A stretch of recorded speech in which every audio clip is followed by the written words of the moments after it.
Hello students, आज हम national curriculum framework 2005 के बारे में विस्तार पूर्वक अध्ययन करेंगे।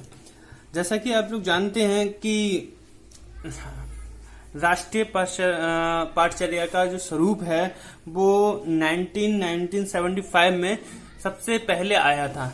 उन्होंने एक ऐसा नेशनल राष्ट्रीय पाठचर्या का निर्माण किया था जिसके आधार पर हम पूरे देश में, पूरे राष्ट्र में एक ऐसी शिक्षा व्यवस्था का स्वरूप बनाएं जिससे हमारे बच्चे, हमारे जो स्टूडेंट्स हैं, उनकी मानसिक स्थिति, शारीरिक स्थिति एवं सर्वांगीण विकास एक उच्च स्तर पर हो और वह प्रत्येक क्षेत्र में, प्रत्येक जगह अपना नाम रोशन कर सके।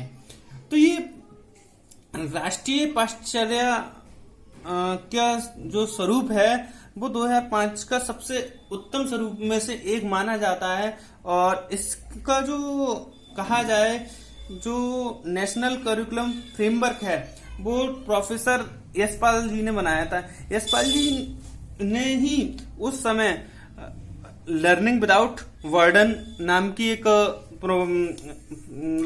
कहा जाए एक ड्राफ्ट तैयार किया था, जिससे स्टूडेंट्स को ऊपर सीखने पर विदाउट वर्डिंग ज्यादा ना दी जाए, उस पर बल दिया था। अब हम देख लेते हैं कि राष्ट्रीय पाठचर्या 2005 में क्या था।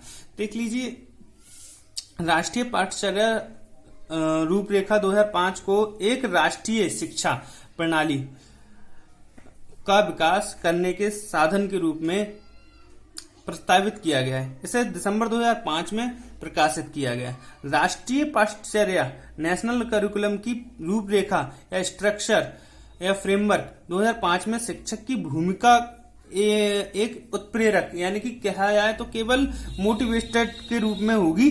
और इस रूपरेखा के अनुसार बच्चों के आकलन की दैनिक गतिविधियां सही तरीका है। आकलन की दैनिक गतिविधियां एक सही तरीका है। भाई हमें स्टूडेंट्स को इस तरीके से नेशनल करिकुलम फ्रेमवर्क में दिखाएंगे कि जो स्टूडेंट्स है वो प्रत्येक दिन डेली किस तरीके से गतिविधि करे, जिसमें से केवल कहा जाए कि हम उसके पढ़ने लिखने पर ही ध्यान नहीं देंगे, हम उसके साथ उस करिकुलम में बहुत सारी गतिविधियां, जो कहा जाए स्कूल एक्टिविटीज, उसको भी हम अपने पाठ्यक्रम में शामिल करेंगे। इस पाठचर्या में कक्षा फर्स्ट से ही मातृभाषा के साथ अंग्रेजी भाषा पर भी ध्यान दिया गया और इसकी वकालत की गई।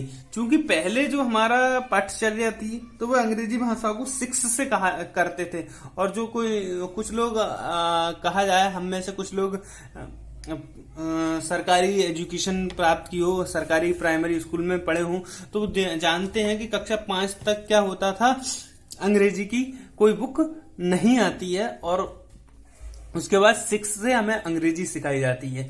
उससे पहले हम क्या सीखते हैं, केवल मातृभाषा और हिंदी, जो भी हमारी मातृ टंग है वो सिखाते हैं। और कुछ दक्षिण के क्षेत्रों में वो भी नहीं है, वहां पर केवल मातृभाषा ही सिखाई जाती है। परंतु जो यशपाल सर थे, उसने इनका नेशनल करिकुलम फ्रेमवर्क को बनाया, उन्होंने अंग्रेजी को कक्षा 1 से ही शामिल करने की बात कही है। बात कर लेते हैं यशपाल सर की।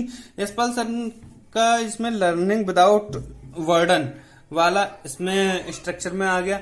यानी कि कहा जाता है कि भाई लर्निंग विदाउट वर्डन की बात कहें तो हमें सीखना है बिना वर्डन के, बच्चों को सिखाना है बिना वर्डन के, ज्यादा उन पे दबाव ना डाले, उसके लिए एक स्ट्रक्चर तैयार किया है। और वही प्रोफेसर यशपाल जी ही ने एक और वो बनाया है, long walk to school heavy school bags. भाई उन्होंने एक इस तरीके का पाठचर्या बनाई है कि बच्चों को कक्षा 8 तक, हमारा भी बच्चे थे बस्ते के तले दब रहे थे, इतना बैग उनका भारी हो रहा था कि एक ही किताब में कि GA GS वगैरह, तो उन्होंने स्कूल बैग को हैवी पर भी बहुत ध्यान दिया और कहा टाइम टेबल के हिसाब से छात्रों को पढ़ाना चाहिए। एक ऐसा टाइम टेबल लाया है जिससे हम जो चीज, क्योंकि हमारे नेशनल कैरिकुलम फ्रेमवर्क के अनुसार हमें छात्र को प्रत्येक स्तर पर उच्च करना है।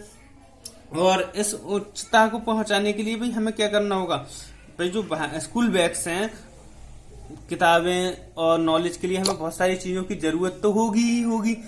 उस ज्यादा चीज होने के लिए टाइम टेबल के हिसाब से पढ़ाया जाए।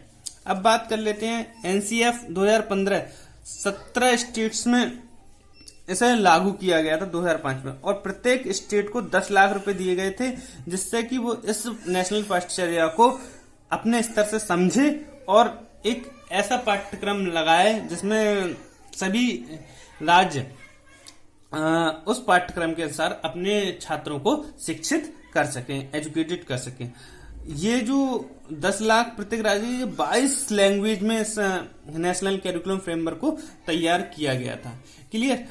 हमसे कुछ क्वेश्चन पूछ लिए जाते हैं। एनसीएफ 2015 पहला एनसीएफ है, उसके बाद 1998 में सेकंड एनसीएफ आया था, मतलब नेशनल करिकुलम फ्रेमवर्क, उसके बाद 2005 और उसके बाद 2005। इतनी जल्दी क्यों किया गया था? क्योंकि जो लर्निंग था ये सबसे इम्पोर्टेंट था हैवी स्कूल बैग्स, जिसके से बच्चों में मानसिक दबाव बढ़ता चला जा रहा था। उसको सुधारने के लिए एनसीएफ 2005 का रोल आया। उन्होंने इस रोल को निभाने के लिए उन्होंने कुछ फैक्ट बताए कि इस फैक्ट के द्वारा हम इसे ठीक कर सकते हैं। भाई हम कहा जाए नेशनल करिकुलम फ्रेमवर्क 2005 में इंपोर्टेंट फैक्ट क्या थे?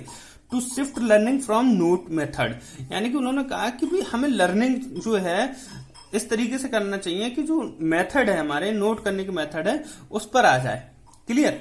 और बात करें कनेक्टिंग नॉलेज, नॉलेज को कनेक्ट कर दिया जाए to life outside the school, मतलब जो हम कुछ सिखाएं उसको इस तरीके से पाठ्यक्रम में शामिल करें कि वो लाइफ से उसका अटैच हो, और जो कुछ भी लाइफ से अटैच होता है वो हमें लंबे समय तक याद रहता है और हम उसको उपयोग भी अपने जीवन में कर सकते हैं। केवल इंटरनल स्कूली शिक्षा पर ज्यादा बल नहीं किया है। उन्होंने कहा कनेक्ट करो, जो नॉलेज है उसको कनेक्ट कर दो उसकी पर्सनल लाइफ से स्टूडेंट्स की, तो वो उसे अच्छे से समझ पाएगा। क्लियर।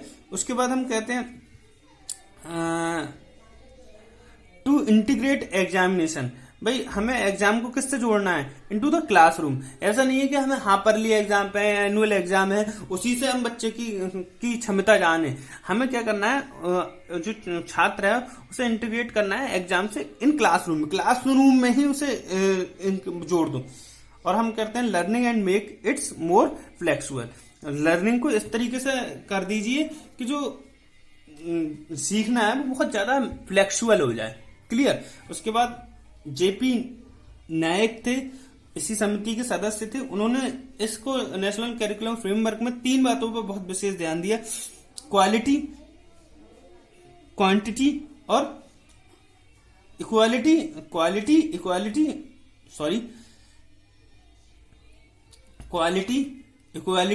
और क्वांटिटी। मतलब हमारी ये इक्वालिटी मतलब गुण, क्वालिटी हो और समानता हो, और समान क्वांटिटी से मतलब ये है कि छात्र इतने ज्यादा भी ना हो और इतने कम भी ना हो, यानी एक शिक्षक पर 30 स्टूडेंट हो। Thank you very much.